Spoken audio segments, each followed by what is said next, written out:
समायरा देखती है कि उसके सामने एक आदमी खड़ा है। समायरा उस आदमी को हैरानी से देखते हुए कहती है, कौन हो तुम और मुझे यहाँ लेकर क्यों आए हो? समायरा के सामने खड़ा आदमी वही है जो रात को सुहानी की खिड़की के पास खड़े होकर उसे देखता रहता है। वो समायरा को गौर से देखने लगता है और कोई जवाब नहीं देता। उस आदमी से कोई जवाब न मिलने पर समायरा इस बार गुस्से में कहती है, तुमने सुना नहीं मैंने क्या पूछा? समायरा की गुस्से से भरी आवाज सुनकर वो आदमी होश में आता है और कहता है, तुम मुझे सड़क पर बेहोश पड़ी मिली थी और तुम्हारी पीठ पर लगी चोट से बहुत खून बह रहा था, इसलिए मैं तुम्हें सड़क से उठाकर अपने घर ले आया। तुम अब कैसे महसूस कर रही हो? उस आदमी का जवाब सुनकर समायरा कुछ शांत होती है। उसे समझ आता है कि उस आदमी ने समायरा की मदद की थी। समायरा उस आदमी से कहती है, मेरी मदद करने के लिए थैंक्स। ये कहते ही समायरा उस कमरे से बाहर जाने लगती है। वो आदमी समायरा के सामने आकर उसे रोकते हुए कहता है, तुम आज रात यहीं रुककर आराम कर सकती हो। तुम्हारी हालत मुझे कुछ ठीक नहीं लग रही है। समायरा कहती है, तुमने मेरी जान बचाई उसके लिए थैंक्स, लेकिन अब मेरा रास्ता रोकने की कोशिश मत करो। ये कहकर समायरा उस आदमी को अपने रास्ते से हटाकर आगे बढ़ने लगती है। वो आदमी समायरा के पीछे जाते हुए कहता है, लेकिन तुम हो कौन? उस आदमी का सवाल सुनकर समायरा बिना पीछे मुड़े ही कहती है, तुम्हें ये जानने की कोई ज़रूरत नहीं है, और उस घर के दरवाजे से बाहर चली जाती है। समायरा के घर से बाहर जाते ही वो आदमी दरवाजे को देखते हुए कहता है, समायरा, रक्षा की बेटी, तुम्हें इस शहर में वापस नहीं आना चाहिए था। इधर युवराज आलोक से मिलकर अपनी कार ड्राइव करते हुए वापस अपने घर जा रहा था। ड्राइव करते हुए वो शुरू से लेकर अब तक सुहानी से रिलेटेड सभी कड़ियां जोड़ने की कोशिश कर रहा है। यही सब सोचते हुए युवराज खुद से कहता है, सुहानी 7 साल तक अपने डैड के साथ शिमला में थी और उस एक्सीडेंट के बाद आलोक शर्मा के साथ कश्मीर में। लेकिन उस एक्सीडेंट और सुहानी के उस आलोक से मिलने के बीच ऐसा क्या हुआ कि सुहानी को सपने में वो गुफा, अघोरी और कलश दिखते हैं? इन सब का क्या मतलब है? और सबसे ज़रूरी बात, भैरवनाथ ने ये क्यों कहा था कि सुहानी मुझे उस साए से मुक्त कर सकती है? जहाँ तक मुझे पता है, सुहानी एक सिंपल लड़की है, तो फिर वो मुझे कैसे इन सब से आज़ाद कर पाएगी? युवराज ये सब सोच ही रहा था, तभी वो सेंट थॉमस हॉस्टल के पास पहुंच जाता है। उस हॉस्टल को देखते ही युवराज अपनी कार का ब्रेक लगा देता है और उसकी कार हॉस्टल के पास ही रुक जाती है। युवराज को याद आता है कि कुछ दिन पहले एक आदमी सुहानी के कमरे की खिड़की से उसे एकटक देख रहा था। युवराज सोचता है कि कहीं आज भी वो आदमी सुहानी पर नज़र तो नहीं रख रहा है। युवराज बाउंड्री वॉल से कूदकर हॉस्टल के अंदर आ जाता है। कुछ दूरी तक चलने के बाद उसे सुहानी के कमरे की खिड़की दिखाई देती है। वो देखता है कि आज खिड़की के पास कोई भी नहीं था। ये देखकर युवराज चैन की सांस लेता है। युवराज खिड़की के पास जाता है और कमरे के अंदर देखने लगता है। कमरे के अंदर अंधेरा था, लेकिन युवराज सुहानी और निशा को साफ साफ देख सकता था। वो दोनों अपने अपने बेड पर सोई हैं। युवराज सुहानी को देखते ही वापस जाने वाला था, लेकिन पता नहीं उसे क्या होता है, वो सुहानी से अपनी नज़र नहीं हटा पा रहा था।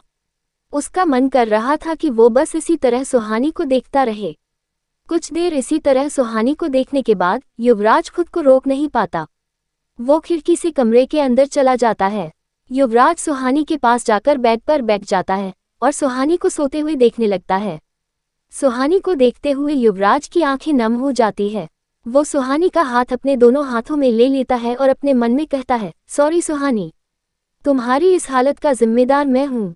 मेरी ही वजह से आज तुम्हारे पेरेंट्स तुम्हारे साथ नहीं है और तुम्हें उस आलोक के साथ रहना पड़ रहा था। युवराज ये सब सोच ही रहा था, तभी सुहानी को अपना हाथ किसी के हाथ में महसूस होता है। अगले ही पल उसकी नींद खुल जाती है। कमरे में अंधेरा था। जैसे ही सुहानी अपनी आंखें खोलती है, उसे अपने बेड पर एक काला साया जैसा कुछ बैठा हुआ दिखता है। ये देखकर सुहानी बहुत डर जाती है और डर से सुहानी की आंखें बड़ी हो जाती है। वो चीखने ही वाली होती है, तभी युवराज उसके पास आकर अपना हाथ उसके मुंह पर रख देता है। युवराज के हाथ रखने की वजह से सुहानी की चीख नहीं निकल पाती। भले ही सुहानी अब चीख नहीं पा रही थी, लेकिन वो अपना हाथ पैर बेड पर मारने लगती है। सुहानी के इस रिएक्शन से परेशान होकर युवराज उसके कान के पास जाकर धीरे से कहता है, मैं हूँ युवराज। युवराज की आवाज़ सुनकर सुहानी शांत हो जाती है। ये कहने के लिए युवराज सुहानी के इतने करीब आ गया था कि सुहानी को अपने चेहरे पर युवराज की सांसें महसूस हो रही थी। युवराज को अपने इतने करीब पाकर सुहानी की हार्टबीट बहुत तेज हो जाती है। वो बस वही फ्रीज होकर अपनी बड़ी बड़ी आंखों से अंधेरे में युवराज को देखने की कोशिश करने लगती है। युवराज फिर से कहता है, अब मैं अपना हाथ हटा रहा हूं, चीखना मत। सुहानी हाँ में अपना सर हिला देती है। युवराज धीरे से सुहानी के मुंह से अपना हाथ हटा लेता है। सुहानी चैन की एक सांस लेती है। युवराज ने सुहानी के मुंह से अपना हाथ तो हटा दिया था, अब भी वो पीछे नहीं हटा था। अब भी युवराज का चेहरा सुहानी के ठीक सामने था। सुहानी को इस बात का एहसास था, लेकिन अंधेरे की वजह से वो युवराज को देख नहीं पा रही थी। लेकिन युवराज सुहानी के उतने ही करीब से बस देखता जा रहा था। सुहानी को अब कुछ भी समझ नहीं आ रहा था। वो युवराज को पीछे धकेलते हुए खुद भी उठकर बैठ जाती है। इसके बाद सुहानी अपने मोबाइल का फ्लैश लाइट ऑन करके युवराज के चेहरे पर फोकस करती है। जब वो युवराज का चेहरा देख लेती है, तब पूरी तरह से रिलैक्स होती है। सुहानी धीमी आवाज में कहती है, युवराज सर, आप यहाँ क्या कर रहे हैं? जल्दबाजी में युवराज के मुंह से निकल जाता है, तुम्हें देखने आया था और क्या। ये कहते ही युवराज अपनी गलती का एहसास करते हुए अपनी आंखें बंद कर लेता है। सुहानी हैरान होकर कहती है, आप मुझे क्यों देखने आए थे? युवराज सुहानी के सवालों का कोई जवाब नहीं दे पाता। वो बस थोड़ा नर्वस होकर सुहानी को देखने लगता है। युवराज से जवाब न पाकर सुहानी फिर से युवराज से कहती है, युवराज सर, आपने बताया नहीं, आप मुझे क्यों देखने आए थे? युवराज अपने पुराने फॉर्म में आते हुए कहता है, तुम्हारा दिमाग खराब है क्या? मैं तुम्हें क्यों देखने आऊंगा? सुहानी अपने बात पर अड़ी रहती है और कहती है, अभी आपने कहा कि आप मुझे देखने आए थे। युवराज अब अपनी ही कही बात में फंस जाता है और बात को संभालते हुए कहता है, तुम नींद में हो इसलिए तुम्हें ठीक से सुनाई नहीं दिया होगा। मैंने कहा था कि मैं उस साईं को देखने आया था। मैं देख रहा था कि कहीं वो तुम लोगों पर अटैक तो नहीं कर रहा। युवराज के इस जवाब से सुहानी कन्विंस हो जाती है। वो अपने मन में कहती है, शायद युवराज सर सही कह रहे हैं। मैं नींद में हूँ इसलिए मुझे कुछ भी सुनाई दे रहा है। युवराज सर मुझे क्यों देखने आएंगे? सुहानी को कन्विंस देखकर युवराज भी रिलैक्स हो जाता है। वो सुहानी से कहता है, ठीक है, फिर मैं चलता हूँ। ये कहते हुए युवराज जैसे ही सुहानी के बेड से उठता है, उसे निशा की आवाज़ सुनाई देती है। उस आवाज़ को सुनकर युवराज और सुहानी निशा की तरफ देखते हैं। निशा नींद में अपने हाथ पैर मारते हुए कहती है, सुहानी तू वहीं रुक, मैं अभी किक मार के इस साईं को विशिंग वेल में धकेल देती हूँ। ये कहकर निशा फिर से शांत होकर सो जाती है। निशा की ये हरकत देखकर युवराज और सुहानी को हंसी आने लगती है। युवराज सुहानी से बिना कुछ कहे खिड़की से बाहर चला जाता है। वो खिड़की के पास रुककर सुहानी से कहता है, रात में ये खिड़की बंद रखा करो, यहाँ से कभी भी कोई भी अंदर आ सकता है, और वहाँ से चला जाता है। युवराज वहाँ से निकलते हुए अपने ख्यालों में इतना डूबा था कि उसे ये एहसास नहीं होता कि वो साया इस वक्त उससे कुछ ही दूरी पर था। युवराज अपनी कार से अपने घर के लिए निकल जाता है और सुहानी खिड़की बंद करके अपने बेड पर जाकर फिर से सो जाती है। रात के 3 बजे थे। निशा और सुहानी अपने अपने बेड पर सोए थे। तभी धीरे धीरे एक काला साया उस कमरे के अंदर आता है। वो साया निशा और सुहानी के बेड के सामने आकर रुक जाता है।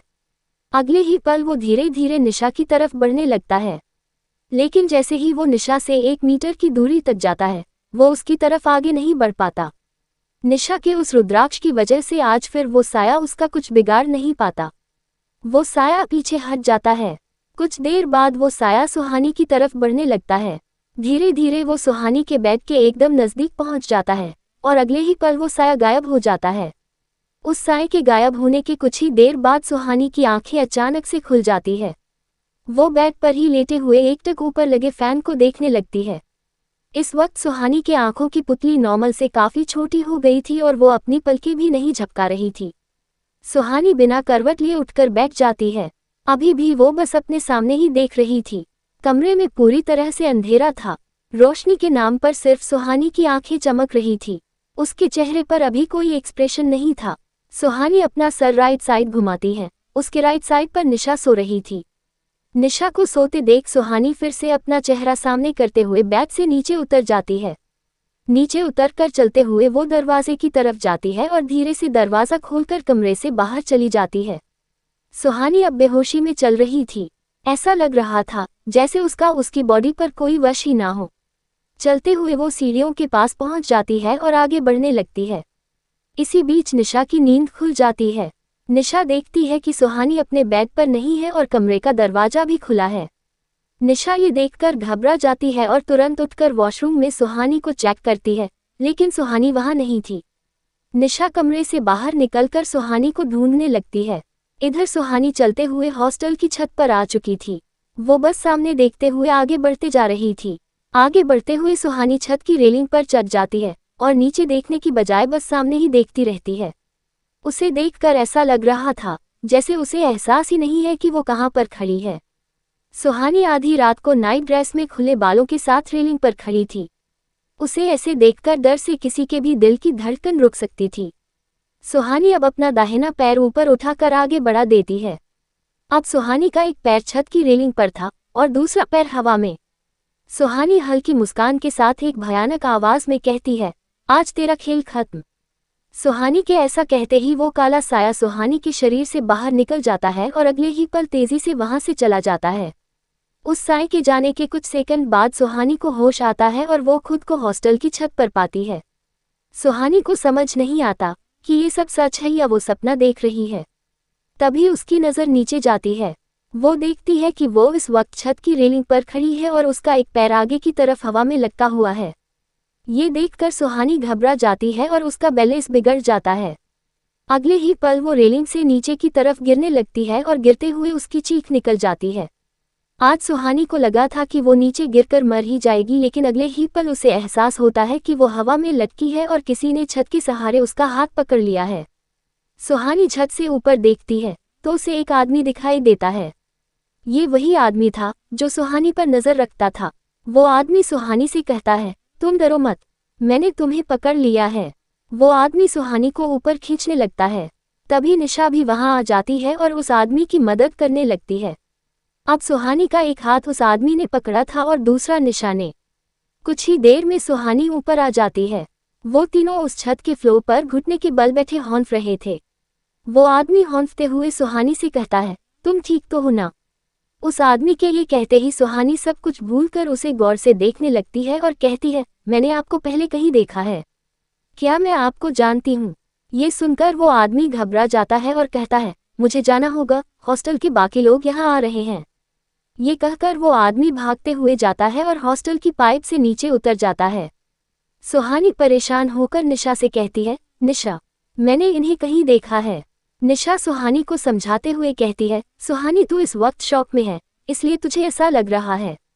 सुहानी झल्लाकर कहती है, नहीं निशा, मैंने इन्हें कब और कहाँ देखा है ये तो मुझे याद नहीं आ रहा, लेकिन मैंने पक्का इन्हें कई बार देखा है।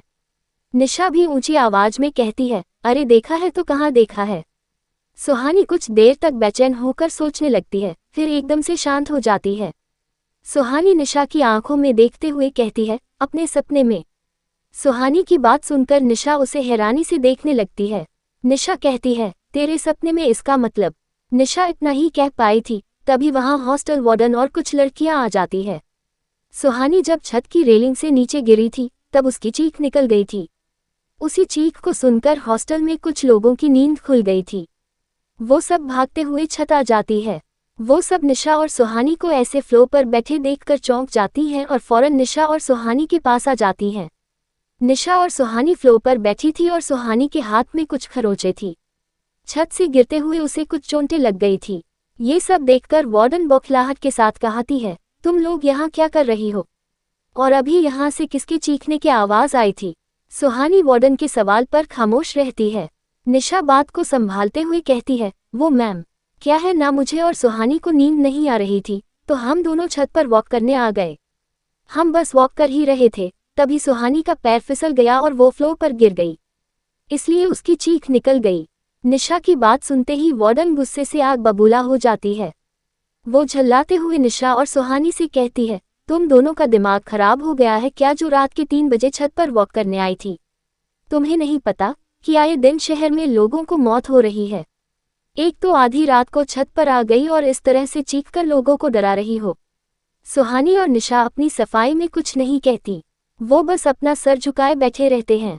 वार्डन बड़ी सख्ती के साथ आगे कहती है, अब चुपचाप अपने कमरे में जाओ और दोबारा रात में छत पर दिखाई दिए तो मुझसे बुरा कोई नहीं होगा। वार्डन के ऐसा कहते ही निशा और सुहानी नीचे अपने कमरे की तरफ चली जाती हैं। उन दोनों के जाने के बाद वार्डन अपने आसपास देखती है। रात के वक्त बाहर का माहौल बहुत डरावना लग रहा था। वार्डन भी घबराकर बाकी लड़कियों के साथ नीचे चली जाती है। कमरे में आने के बाद निशा सुहानी को उसके बेड पर बिठाती है। फिर फर्स्ट एड किट से दवा निकालकर सुहानी के हाथ में लगाती है। दवा लगाते हुए निशा सुहानी को देखती है। सुहानी अभी भी बहुत डरी हुई और कंफ्यूज लग रही थी। निशा सुहानी से कहती है, सुहानी, जो आज छत पर हुआ वो सब क्या था? तू छत पर क्यों लटक रही थी और वो आदमी कौन था? सुहानी नामे सर हिलाते हुए कहती है, मुझे कुछ नहीं पता यार। मैं तो बस यहाँ सो रही थी। जब मेरी नींद खुली तो मैं छत की रेलिंग पर खड़ी थी। निशा हैरानी से लगभग चीखते हुए कहती है, क्या? सुहानी आगे कहती है, हाँ, खुद को वहां देखकर मैं डर गई थी, जिससे मेरा बैलेंस बिगड़ गया और मैं नीचे गिर गई। फिर पता नहीं वो आदमी कहाँ से आया और उसने मेरा हाथ पकड़ लिया, तभी तू वहां आ गई। निशा कहती है, तो तू ये क्यों बोल रही थी कि तूने उस आदमी को सपने में देखा है? क्या तू उसे जानती है? सुहानी अपना सर पकड़कर कहती है, यार, मुझे ऐसा लग रहा है जैसे मैं उसको जानती हूँ, लेकिन वो मुझे याद नहीं आ रहा है। मुझे सपने में जो विजुअल्स दिखते हैं, शायद उसमें मैंने इस आदमी को देखा है। निशा कुछ सोचते हुए कहती है, तू उस आदमी को जानती है या नहीं? ये तो मुझे नहीं पता, लेकिन वो आदमी पक्का तुझे जानता है, तभी तो वो इतनी रात को तुझे बचाने आ गया। लेकिन मुझे ये समझ नहीं आ रहा कि इस टाइम पे वो गर्ल्स हॉस्टल में क्या कर रहा था। निशा की ये बात सुनकर सुहानी खामोश ही रहती है, क्योंकि उसके पास भी इस सवाल का कोई जवाब नहीं था। कुछ देर शांत रहने के बाद निशा कहती है, सुहानी, क्या तू इससे पहले कभी शिमला आई थी? सुहानी कहती है, नहीं यार, मैं पहले भी बता चुकी हूँ, इससे पहले मैं कभी शिमला नहीं आई।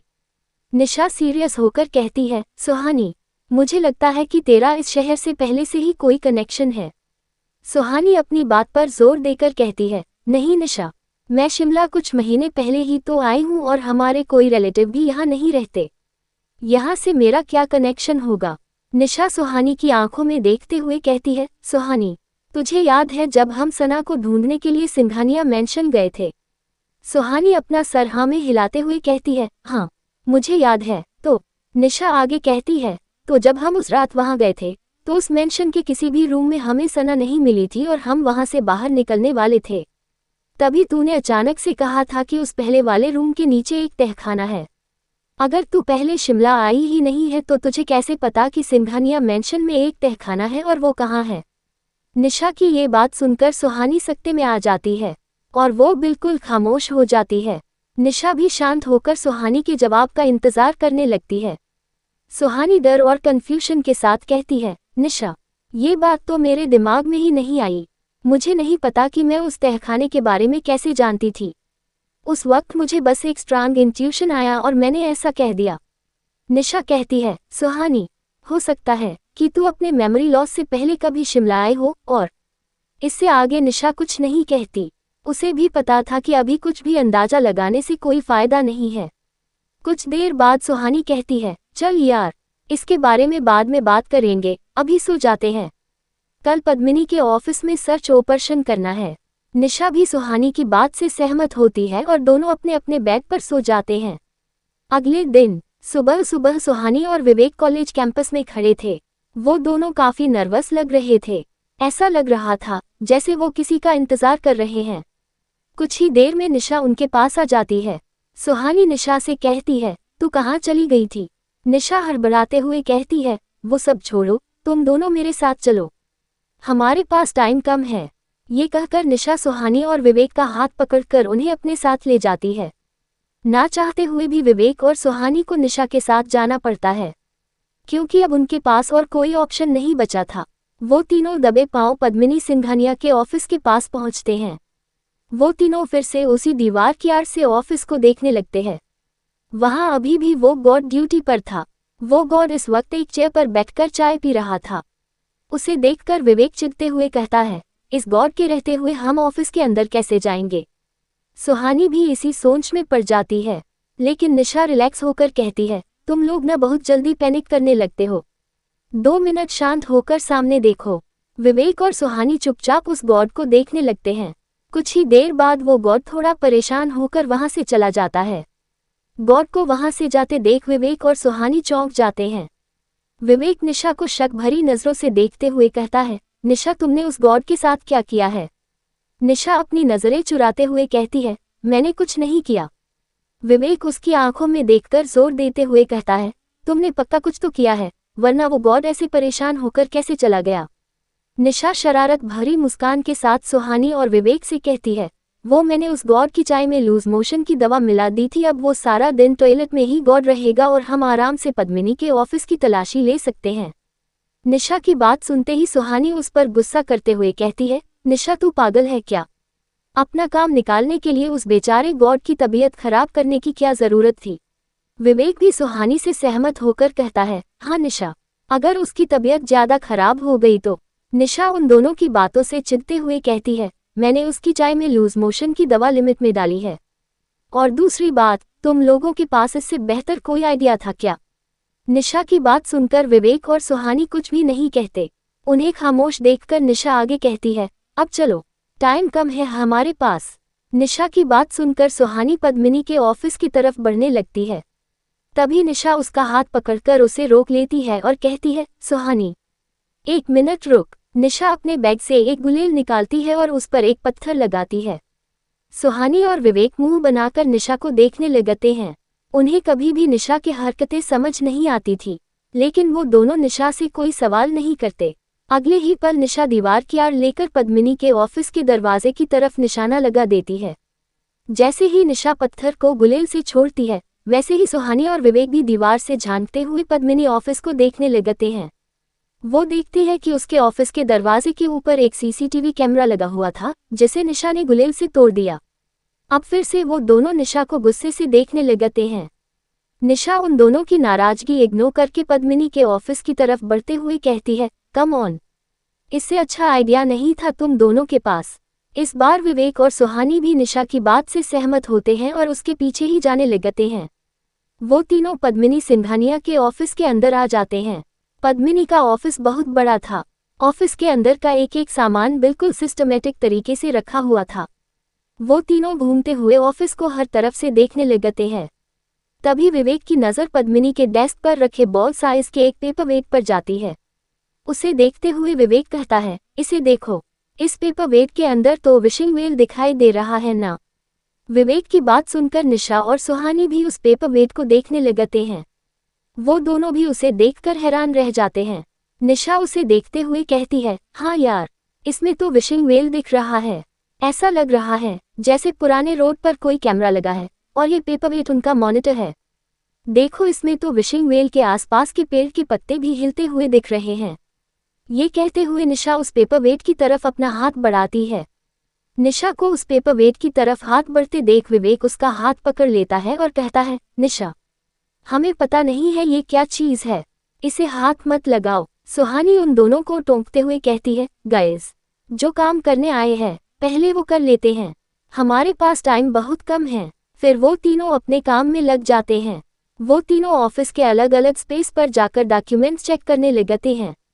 काफी देर तक ऑफिस की तलाशी लेने के बाद भी उन्हें कुछ भी नहीं मिलता। विवेक थककर कहता है, यार, इस पद्मिनी के बारे में तो यहाँ भी कुछ नहीं मिला। विवेक की बात सुनकर सुहानी भी फाइल्स देखना बंद कर देती है और कहती है, मेरा भी हो गया, यहाँ कुछ भी नहीं है। निशा विवेक और सुहानी की बातों पर ध्यान दिए बिना लगातार फाइल्स चेक कर रही थी। उसे इतने ध्यान से फाइल्स चेक करते हुए देख विवेक कहता है, निशा, तुम्हें कुछ मिला क्या? निशा अब भी विवेक के सवाल का कोई जवाब नहीं देती और अपने काम में लगे रहती है। तभी ऑफिस के दरवाजे पर कोई नॉक करता है। ये आवाज सुनकर विवेक, निशा और सुहानी घबरा जाते हैं और जल्दी से सभी फाइल्स को वापस अंदर रखने लगते हैं।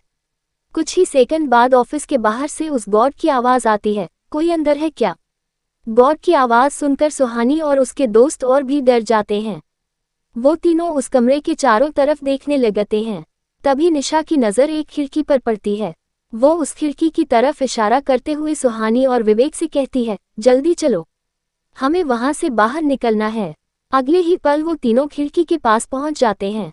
इधर गॉड को शक हो जाता है कि कमरे के अंदर जरूर कोई है। चेक करने के लिए वो गॉड अपने पैंट के पॉकेट में ऑफिस की चाबी ढूंढने लगता है। दूसरी तरफ विवेक ऑफिस के अंदर की वो खिड़की खोल देता है और फौरन खिड़की से कूदकर बाहर चला जाता है। विवेक के बाद निशा और उसके बाद सुहानी खिड़की से कूदकर ऑफिस से बाहर आ जाती हैं। जैसे ही वो खिड़की बंद करते हैं वो बोर्ड ऑफिस का दरवाज़ा खोलकर अंदर आ जाता है, लेकिन उसे वहाँ कोई भी नहीं मिलता। वो तीनों छुपते हुए कॉलेज से बाहर निकल जाते हैं। कुछ देर बाद वो तीनों एक कैफे में बैठे थे। तीनों के हाथ में कॉफ़ी का एक एक मग था। विवेक और सुहानी अपना मुंह लटकाकर बैठे कुछ सोच रहे हैं, जबकि निशा अपना मोबाइल चला रही है। विवेक उदास होकर कहता है, हमें फिर से उस पद्मिनी के खिलाफ कोई सबूत नहीं मिला। हर बार जब ऐसा लगता है कि हम सच के एकदम करीब हैं, तभी हम फिर से जीरो पर आ जाते हैं। सुहानी विवेक की बातों से सहमत होकर कहती है, अगर ऐसे ही चलता रहा तो हम कभी उस साई के बारे में कुछ भी नहीं जान पाएंगे। निशा अब भी उन दोनों की बात पर बिना ध्यान दिए अपने मोबाइल में कुछ देख रही थी। ऐसा लग रहा था जैसे उसे विवेक और सुहानी की बातों से कोई फर्क ही नहीं पड़ रहा। इससे इरिटेट होकर विवेक निशा से मोबाइल छीन लेता है और उससे कहता है, निशा, ये तुम क्या कर रही हो? यहाँ हम दोनों परेशान हैं कि हमें कुछ नहीं मिला और तुम्हें अपने मोबाइल से फुर्सत नहीं है। निशा चिढ़ते हुए विवेक से अपना मोबाइल वापस लेती है और कहती है, हम नहीं, तुम दोनों को कुछ नहीं मिला कहो। सुहानी कंफ्यूज होकर कहती है, क्या मतलब? निशा सुहानी के सवाल का मुस्कुराते हुए जवाब देती है, मुझे तो लगता है कि मेरे हाथ जैकपॉट लग गया है। निशा की ये बात सुनकर सुहानी और विवेक कंफ्यूज हो जाते हैं। विवेक निशा से कहता है, जैकपॉट लग गया मतलब? सुहानी भी निशा के जवाब का इंतजार करते हुए उसे देखने लगती है। निशा अपना मोबाइल उन दोनों के सामने लाते हुए कहती है, हमारा शक सही था, पद्मिनी सिंघानिया नहीं है। विवेक और सुहानी अपना मुंह बनाकर एक साथ कहते हैं, क्या? निशा उन दोनों को देखते हुए अपनी गलती सुधारकर फिर से कहती है, मेरा मतलब है कि ये पद्मिनी सिंघानिया रियल पद्मिनी सिंघानिया नहीं है। ये एक फेक आइडेंटिटी के साथ शिमला में रह रही है। विवेक बौखलाहट के साथ कहता है, मतलब कोई पद्मिनी सिंघानिया है ही नहीं जो लंदन से इंडिया आई थी। निशा विवेक को समझाने की कोशिश करते हुए कहती है, अरे नहीं, पद्मिनी सिंघानिया रियल में है, लेकिन ये वो पद्मिनी सिंघानिया नहीं है। निशा की बातें सुनकर विवेक अब इरिटेट हो जाता है। वो आगे कहता है, यार निशा, तुम क्या बोल रही हो? मुझे कुछ समझ नहीं आ रहा है। तुम साफ साफ शुरू से बताओ। विवेक के साथ सुहानी को भी निशा की बात समझ नहीं आ रही थी। वो भी निशा से कहती है, हाँ निशा, तू आराम से बता कि तुझे ऑफिस में ऐसा क्या मिला जो तू इतने कोइंसिडेंस से कह रही है कि पद्मिनी की आइडेंटिटी फेक है। निशा एक गहरी सांस लेती है और फिर कहती है, तुम दोनों मेरे पास आओ और मेरे मोबाइल को देखो। सुहानी और विवेक निशा के पास जाकर बैठ जाते हैं और निशा के हाथ में रखे मोबाइल को देखने लगते हैं। निशा उन्हें अपना मोबाइल दिखाते हुए आगे कहती है, ये देखो, मुझे पद्मिनी के ऑफिस में कुछ पुराने फाइल्स मिले थे जिन्हें पढ़ने का टाइम मेरे पास नहीं था, इसलिए मैंने उन सब की फोटोज ले ली थी। विवेक निशा से इम्प्रेस होकर कहता है, वाह यार, ये आइडिया मुझे क्यों नहीं आया? निशा कहती है, क्योंकि तुम इडियट हो। अब तुम दोनों बीच में कुछ नहीं बोलोगे जब तक मैं अपनी बात पूरी नहीं कर लेती। सुहानी और विवेक खामोश हो जाते हैं। निशा अपनी बात शुरू करती है। वो अपने मोबाइल से उन दोनों को कुछ फोटोज दिखाते हुए कहती है, इसे ध्यान से देखो, ये रियल पद्मिनी सिंघानिया के डॉक्यूमेंट्स हैं, जिसमें इस पद्मिनी के नहीं बल्कि किसी और के फोटो लगे हुए हैं। सुहानी और विवेक उन डॉक्यूमेंट्स को देखकर हैरान रह जाते हैं। निशा आगे कहती है, अब अगर हम इन पुराने डॉक्यूमेंट्स और इस पद्मिनी के डॉक्यूमेंट्स को साथ में देखते हैं तो दोनों में हर चीज सेम है सिवाय उनकी फोटो के। सुहानी आगे कहती है, इसका मतलब इस पद्मिनी ने किसी पद्मिनी सिंघानिया के सारे डॉक्यूमेंट से उसके फोटो हटाकर अपने फोटोज लगवा लिए हैं और उसकी आइडेंटिटी को अपना बताकर इतने सालों से शिमला में रह रही है। निशा एक चैन की सांस लेकर कहती है, एग्जैक्टली, और इन डॉक्यूमेंट्स के हिसाब से रियल पद्मिनी के आगे पीछे कोई भी नहीं था, इसलिए ये काम फेक पद्मिनी के लिए और भी आसान हो गया और जो मुश्किलें उसके सामने आई होंगी उसे उसने अपने पावर और पैसे से सॉल्व कर लिया होगा। विवेक निशा को बीच में ही टोकते हुए कहता है, यार, लेकिन ये कैसे पॉसिबल है? किसी और की आइडेंटिटी लेना या गलत आइडेंटिटी के साथ रहना इतना भी आसान नहीं होता है। निशा कहती है, विवेक, तुमने स्लीपर सेल्स के बारे में नहीं सुना है क्या? वो लोग भी तो यही करते हैं, तो पद्मिनी ऐसा क्यों नहीं कर सकती? और मैं ऐसे ही हवा में बातें नहीं कर रही हूँ, मेरे पास इस बात का प्रूफ है और ये प्रूफ मुझे पद्मिनी के ऑफिस से ही मिला है। हमारे कॉलेज की ट्रस्टी किसी और पद्मिनी सिंघानिया की आइडेंटिटी के साथ सालों से शिमला में रह रही है। सुहानी निशा की बात से सहमत होकर कहती है, विवेक, निशा सही कह रही है। इस बात का प्रूफ तो हमारे सामने ही है कि पद्मिनी सच में पद्मिनी सिंघानिया नहीं है। ये कोई और ही है जो कई सालों से यहाँ फेक आइडेंटिटी के साथ रह रही है। सुहानी के बात खत्म होते ही निशा सीरियस होकर कहती है, अगर ये सच में पद्मिनी सिंघानिया नहीं है तो फिर असली पद्मिनी सिंघानिया कहाँ है? इसके आगे विवेक कहता है, लेकिन इस पद्मिनी को किसी और की आइडेंटिटी के साथ रहने की क्या जरूरत है? कहीं सच में वो विशिंग वेल वाला साया हमारे कॉलेज की ट्रस्टी पद्मिनी ही तो नहीं है? विवेक के ऐसा कहते ही तीनों खामोश हो जाते हैं। अब उनके चेहरे पर पद्मिनी का डर साफ दिख रहा था। कुछ देर बाद सुहानी कुछ हिचकिचाहट के साथ विवेक से कहती है, विवेक, मुझे काफी समय से तुमसे एक बात पूछनी थी। निशा क्यूरियस होकर सुहानी देखने लगती है। वो जानना चाहती थी कि सुहानी विवेक से ऐसा क्या पूछना चाहती है कि वो इतना नर्वस हो रही है। सुहानी की बात सुनकर विवेक कुछ देर खामोश रहता है, फिर सीरियस होकर कहता है, सुहानी, मैं जानता हूँ कि तुम मुझसे क्या पूछना चाहती हो। विवेक मायूसी के साथ अपनी नजरें झुका लेता है। निशा अब क्यूरियस होकर विवेक को देखने लगती है। वो सोचती है कि सुहानी और विवेक किस कोड वर्ड में बात रहे हैं जो उसे समझ नहीं आ रही है। वो एक बार विवेक को और एक बार सुहानी को देखने लगती है। सुहानी अब भी विवेक को ही देख रही है। दोनों के इस तरह खामोश रहने से इरिटेट होकर निशा कहती है, यार, मुझसे अब ये सस्पेंस बर्दाश्त नहीं हो रहा है। जो भी पूछना है जल्दी पूछो। 5-6 घंटे बाद ये कैफे बंद हो जाएगी। विवेक एक गहरी सांस लेते हुए सुहानी को देखता है और कहता है, तुम यही जानना चाहती हो ना कि उस साय ने मेरे मॉम डैड को कब और कैसे मारा था? विवेक के सवाल पर सुहानी कुछ कहती नहीं, बस उदासी के साथ हमें अपना सर हिला देती है। निशा भी ये सुनकर उदास हो जाती है। वो जानती थी कि ये सवाल विवेक को दुनिया में सबसे ज्यादा तकलीफ देता है। वो हमदर्दी के साथ विवेक के कंधे पर हाथ रखती है। निशा के हाथ रखते ही विवेक की आंखों में आंसू आ जाते हैं।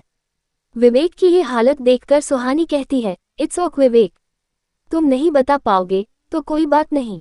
विवेक अब भी नम आंखों से अपनी नजरें झुकाए रहता है। ये देखकर निशा सुहानी से कहती है, सुहानी, विवेक को उस सदमे से निकलने में कई साल लग गए थे। इसे आज भी उस भयानक रात के सपने आते हैं और ये उस रात के बारे में किसी से भी बात नहीं करता। सुहानी को अब अपने सवाल पर पछतावा होने लगता है। निशा आगे कहती है, लेकिन तू उस रात के बारे में क्यों जानना चाहती है? सुहानी शर्मिंदगी के साथ कहती है, निशा, हम उस साय से लड़ने की कोशिश तो कर रहे हैं, लेकिन हम उसके बारे में कुछ भी नहीं जानते। अभी हम सिर्फ अंदाजा ही लगा सकते हैं कि पद्मिनी ही वो साया है, लेकिन कुछ भी श्योरिटी के साथ नहीं कह सकते और 1 मिनट के लिए मान भी लेते हैं कि पद्मिनी ही वो साया है। फिर भी हम पद्मिनी के बारे में भी कुछ नहीं जानते। मैं बस उस साय को और अच्छे से जानना चाहती हूँ, शायद तभी हमें आगे का कोई क्लू मिले। निशा भी सुहानी की बात से सहमत होती है, लेकिन वो विवेक से उस रात की बात शेयर करने के लिए नहीं कह पाती। थोड़ी देर में विवेक खुद को संभालते हुए कहता है, ठीक है, मैं बताता हूँ कि उस रात क्या हुआ था। विवेक के ऐसा कहने पर सुहानी और निशा क्यूरियस होकर उसे देखने लगते हैं। विवेक कहता है, बात आज से कुछ 10 से 11 साल पहले की है। तब मैं प्राइमरी स्कूल में था। उस वक्त हमारे घर में मैं, मम्मी और पापा रहते थे। मेरे पापा तब मिस्टर सक्सेना के पीए थे। सुहानी विवेक को बीच में ही टोकते हुए कहती है, विवेक, मिस्टर सक्सेना कौन है? विवेक सुहानी के सवाल का जवाब देते हुए कहता है, मिस्टर सक्सेना शिमला के सबसे बड़े बिजनेसमैन थे। ये तब की बात है जब युवराज सर के पापा यशवंत दीवान का बिजनेस सेट नहीं हुआ था। सुहानी विवेक से अपना अगला सवाल करती है, तो ये मिस्टर सक्सेना अब कहाँ रहते हैं? विवेक अफसोस के साथ कहता है, अब वो नहीं रहे। विवेक के जवाब से निशा और सुहानी क्यूरियस होकर उसे देखने लगते हैं। विवेक उनके मन की बात समझ जाता है और उन्हें मिस्टर सक्सेना के बारे में बताना शुरू करता है। विवेक कहता है, कुछ साल पहले मिस्टर महेश सक्सेना शिमला में अपनी वाइफ और बेटी के साथ रहते थे। वो बहुत अच्छे इंसान थे। उन्होंने मेरा एडमिशन उसी स्कूल में कराया था जहां उनकी बेटी पढ़ती थी। उनकी बेटी शिविका मेरी बहुत अच्छी दोस्त थी। हम दोनों एक ही क्लास में साथ पढ़ते थे। निशा सवाल करती है, विवेक, अब उनकी फैमिली कहाँ रहती है? विवेक फिर से मायूस होकर कहता है, उनकी फैमिली भी अब नहीं रही। कुछ साल पहले पता नहीं कैसे पर मिस्टर सक्सेना की वाइफ की सडन डेथ हो गई थी। उसके कुछ ही दिनों बाद मिस्टर सक्सेना और शिविका की एक कार एक्सीडेंट में मौत हो गई। ये सुनकर वो तीनों थोड़े दुखी हो जाते हैं और कुछ समय तक सब खामोश रहते हैं। थोड़ी देर बाद विवेक कुछ याद करते हुए कहता है, हाँ तो मैं अपने मम्मी पापा के बारे में बता रहा था। ये मिस्टर सक्सेना और शिविका की डेट के कुछ ही दिन बाद की बात है। विवेक निशा और सुहानी को उस रात के बारे में बताना शुरू करता है। ये बताते हुए विवेक उसी वक्त में चला जाता है। फ्लैशबैक, दिसंबर के महीना था। उस रात शिमला में स्नोफॉल हो रही थी। हर तरफ बर्फ ही बर्फ फैला हुआ था। शिमला में तब भी उस साए का खौफ था, इसलिए रात को सभी जल्दी सो जाया करते थे। शहर की उस कॉलोनी में सभी घर की लाइट्स ऑफ थी, सिवाय एक घर के। उस घर के अंदर से टीवी की आवाज आ रही थी। ये विवेक का घर था। रात के लगभग 10 बजे थे। विवेक अपने घर के सोफे पर बैठे हुए अकेले ही टीवी देख रहा था। वो वहां अपने पापा का इंतजार कर रहा था, जिनके साथ वो अपना फेवरेट टीवी शो देखना चाहता था। काफी देर तक विवेक के मम्मी पापा उसके पास नहीं आते, तो विवेक वहां से उठकर उन्हें ढूंढते हुए बेडरूम में चला जाता है। विवेक वहां देखता है कि उसके मम्मी पापा अपने सारे कपड़े बैग में डाल रहे थे। उनके चेहरे से साफ पता चल रहा था कि वो उस वक्त बहुत ज्यादा घबराए हुए थे। विवेक ये देखकर अपने पापा विजय चतुर्वेदी के पास जाता है और बड़े ही मासूमियत से कहता है, पापा आप लोग ये क्या कर रहे हो? विवेक को देखकर विजय उसे अपनी गोद में उठा लेते हैं और उसके गाल पर एक किस करते हैं। विवेक को देखते हुए विजय बहुत इमोशनल हो रहे थे, साथ ही उनकी आंखों में डर भी था। विजय छोटे से विवेक का बाल ठीक करते हुए कहते हैं, बेटा हम हमारा सामान पैक कर रहे हैं। विवेक उनसे फिर से पूछता है, पापा हम कहीं जा रहे हैं क्या? विजय कहते हैं, हाँ बेटा हम ये शहर छोड़कर जा रहे हैं। ये सुनकर विवेक शिकायत भरे लहजे में कहता है, लेकिन क्यों पापा? विजय उसे समझाते हुए कहते हैं, बेटा ये शहर अब हमारे लिए सेफ नहीं है। अगर हमें फ्यूचर में सेफ रहना है तो ये शहर छोड़कर जाना पड़ेगा। जैसे ही विजय अपनी बात पूरी करते हैं, विवेक की मम्मी मीरा उनके पास आकर उनसे कहती है, सारा जरूरी सामान पैक हो गया है, अब हमें निकलना चाहिए। मीरा की ये बात सुनकर विजय के चेहरे की परेशानी और भी बढ़ जाती है। वो दोनों एक दूसरे को ऐसे देखने लगते हैं जैसे शायद अब दोबारा कभी नहीं देख पाएंगे। विजय मीरा की आंखों में देखते हुए कहते हैं, आज अगर हम इस शहर से जिंदा निकल गए तो यहाँ वापस कभी नहीं आएंगे। ये सुनकर मीरा की आंखें नम हो जाती है। वो विवेक के सर पर हाथ फेरते हुए कहती है, मुझे अपनी जान की कोई फिक्र नहीं है, लेकिन मेरे बच्चे को कुछ नहीं होना चाहिए। विवेक को अपनी मम्मी पापा के बीच हो रही कोई भी बात समझ नहीं आ रही थी। वो बस बिना कुछ समझे उन दोनों की बातें सुन रहा था। विजय हिम्मत जुटाते हुए मीरा से कहता है, हम में से किसी को भी कुछ नहीं होगा। मैं हम तीनों को इस शहर से सुरक्षित बाहर निकाल लूंगा।